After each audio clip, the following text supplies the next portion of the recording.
السلام عليكم ومرحبا بكم معنا في الحلقة الثانية. أنا مصطفى من صفحة دارود الفلاح، كنقدم مواضيع الفلاحة والبادية. إلى عجبك المحتوى ديالي خلي لي متابعة.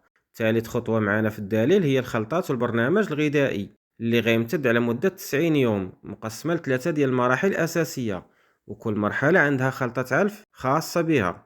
المرحلة الأولى 18% بروتين، مدتها 30 يوم وفيها 7 أيام الأولى للاستئناس والتعود على العلف. كيبدا ياكل فيها الخروف يوميا التبن و250 غرام من خلطة العلف مركب على وجبتين، ومن بعد 3 ايام نزيدوه 250 غرام اخرى، والهدف تعويد الخروف على العلف الجديد وتجنب الانتفاخ. وباقي الايام بعد الاسبوع الاول كياكل الخروف يوميا 600 غرام علف مركب على وجبتين، ويكون التبن حر. وخلطة العلف المركب للمرحلة الأولى 100 كيلوغرام، فيها 12 كيلو كسب الصوجة، 15 كيلو فول مقرشل، 35 كيلو شعير مقرشل، 20 كيلو ذرة مقرشلة، 16 كيلو نخالة، 2 كيلو سي ام في، وممكن نزيدو اختياريا 1 كيلو بيكربونات الصوديوم، ونص كيلو ملح غذائي مطحون.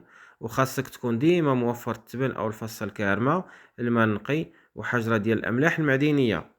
المرحلة الثانية 16% بروتين، مدتها 30 يوم، غيكون الخروف ديالنا تزاد في الوزن، وهذا كيعني خاصنا نزيدوه في كمية العلف.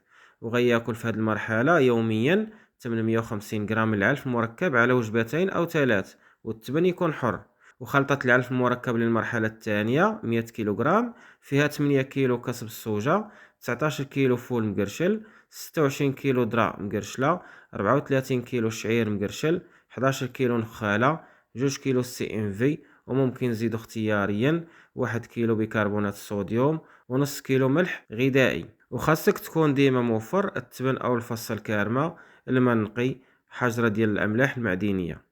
المرحلة الثالثة 14% بروتين، مدتها 30 يوم، فيها كنزيدو نسبة العلف الطاقي ونقسم البروتين، ونزيدو كمية العلف للخروف، وغياكل فيها يوميا 1100 غرام من العلف المركب على وجبتين أو ثلاث، والتبن يكون حر.